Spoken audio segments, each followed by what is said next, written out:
Ya memang karena mata jeli kita ya, saya 30 tahun di bidang ini, ya ketika Dekan ya, Dr. Sigit Sunarta melakukan konvers kan diperlihatkan fotokopi jasanya Pak Jokowi, terus diperlihatkan juga lembar pengesahan skripsinya. Nah terus saya periksa itu frame demi frame, baru saya analisa pencocokan fontnya dan menggunakan string matching maupun deep learning, ya sudah confirm.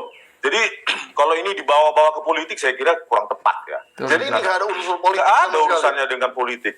Terminologi asli dan palsu itu di wilayah akademik juga. Jadi di situ ada otentik dan fake.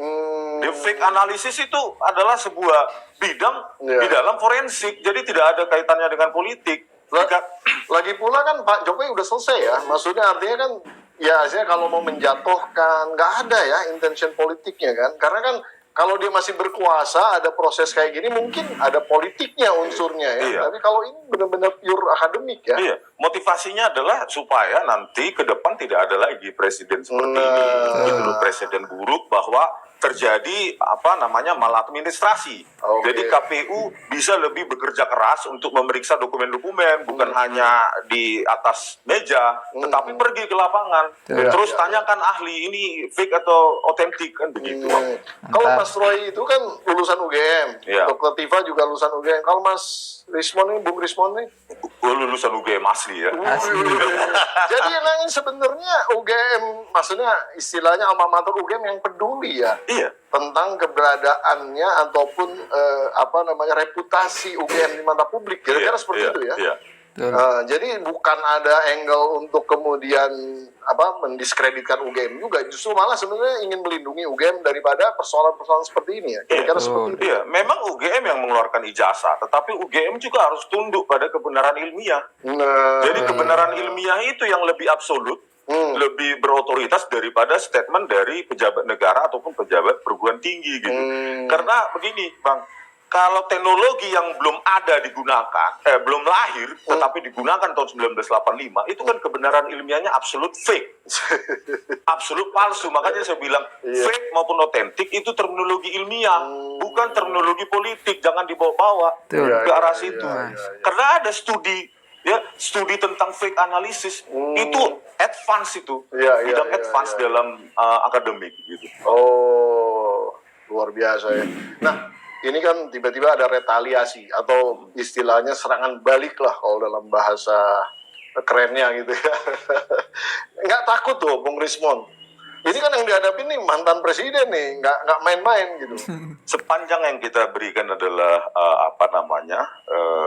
kajian-kajian ilmiah dan itu masuk akal di kalangan orang maupun terutama ini mereka yang pernah menulis skripsi.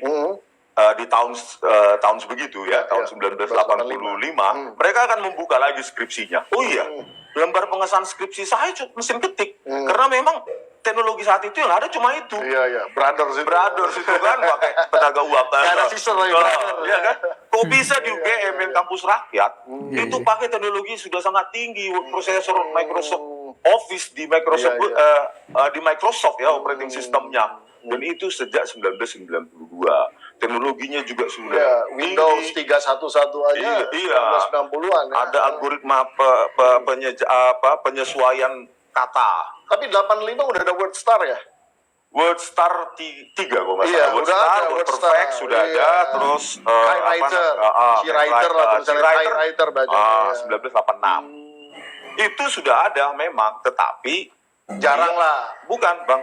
Tetapi ketika font itu diperbesar atau dicetak, tepi-tepinya itu Microsoft Word, bergerigi, Bang. Matrix ya. Pakai dot matrix pula. Teknologi saat itu pun sudah langka 1985 pakai printer. Iya, gitu ya. Jadi makanya saya bilang kalau ini digeret-geret ke politik salah. Makanya tanyakan ahlinya, apakah otentik dan fake itu terminologi ilmiah atau enggak? Iya. Palsu atau asli itu terminologi ilmiah dan itu kajian begitu loh. Iya. Itu, Bang. Sudah ada pendamping hukum? Sudah banyak yang mengajukan diri. Jadi Kita maksudnya lihat saja. nanti akan maju sebagai tim atau orang per orang atau bagaimana rencananya? Mudah-mudahan tim ya, karena kita juga datang ke UGM kemarin sebagai tim juga. Ya, jadi nanti ada satu tim kuasa hukum yang mewakili tim juga ya. Iya. Oke.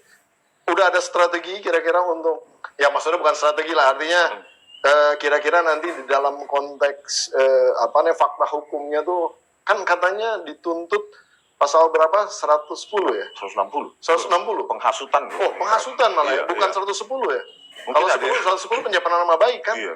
Ini 160. Kayaknya dari pencemaran nama baik. Ujaran kebencian itu ya? Iya. Ujaran penghasutan. Penghasutan. Iya, maksudnya larinya ke situ nanti. Iya. Emang menghasut siapa ya? Kita menghasut dalam definisi maksudnya, positif. Maksud saya itu menghasut siapa? Kan ini kan bertarung di dalam ranah akademik, benar atau salah, terus kemudian juga ada basis logika saintifiknya. Menghasut di mana ya? Saya nggak ngerti itu. Iya, mungkin menghasut karena mereka tidak suka kajian ilmiah tersebut. Gitu. Kalau mereka suka dan tertantang harusnya pihak dari Pak Joko Widodo harusnya ya memakai juga ahli yang mengatakan debatan ilmiah secara live, bertemu face to face, itu yang membuat masyarakat kita lebih dewasa begitu untuk mendapati kajian-kajian ilmiah di ruang-ruang publik. Jadi bukan dikit-dikit karena tidak suka dengan kajian ilmiah tersebut disebut penghasutan. Padahal kita nggak ada kerusakan apapun di UGM. Bahkan UGM membela kan sebetulnya, nggak terhasut juga. Tidak terhasut juga. Bahkan membela kan sebenarnya. Dan nggak ada gedung yang rusak, nggak ada bunga yang dicabut dan lain-lain. Semua tertib. Dan saya lihat mereka-mereka yang dari tim TPUA ya, meskipun saya tidak berkoordinasi apapun dengan tim TPUA, itu mereka orang-orang yang well educated. Iya.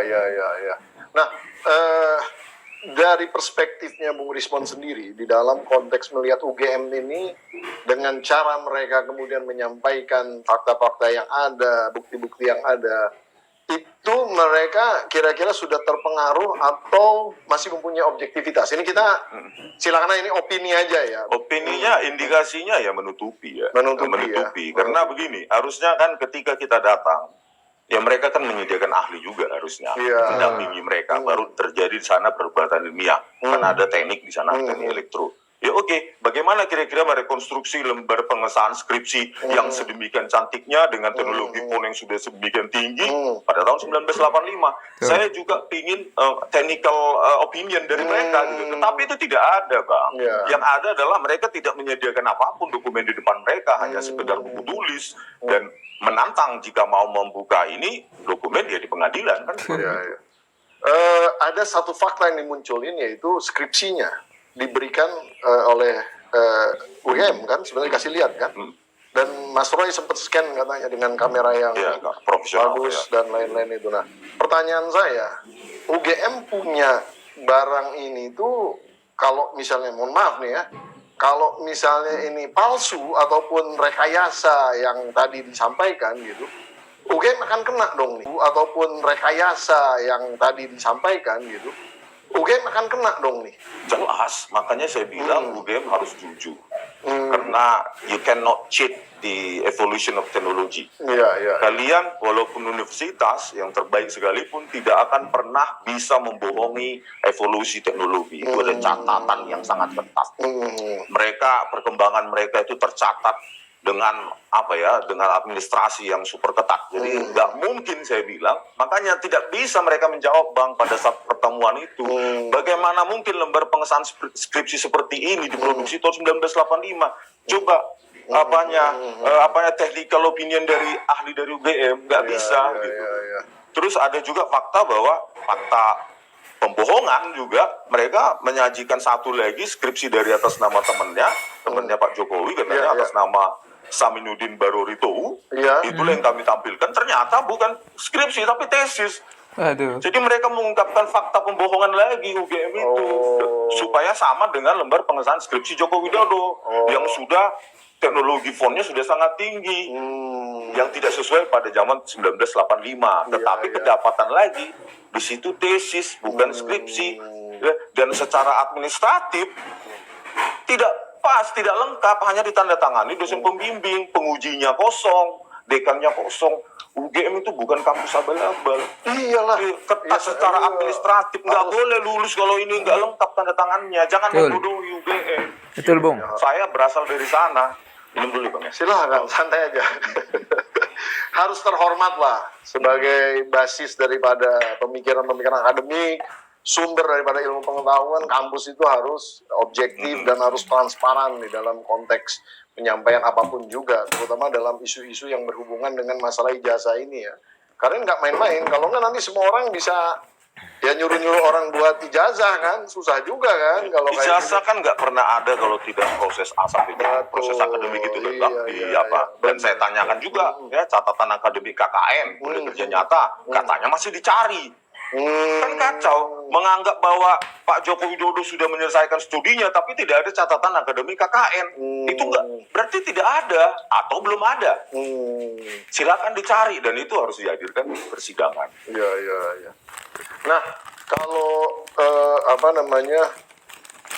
mohon maaf nih ya, saya sebagai orang yang cuma memantau dari luar gitu melihat kan orang bilang kenapa sih Pak Jokowi nggak langsung transparan aja ya? Kalau misalnya memang benar ada, udah transparan aja gitu, kasih lihat. Kan sebetulnya udah selesai semuanya. Kenapa tiba-tiba jadi agak sulit gitu mengeluarkan bukti otentik? Jadi kecurigaannya apa kira-kira Bung Risma? Kecurigaannya karena memang ada yang ditutup-tutupi.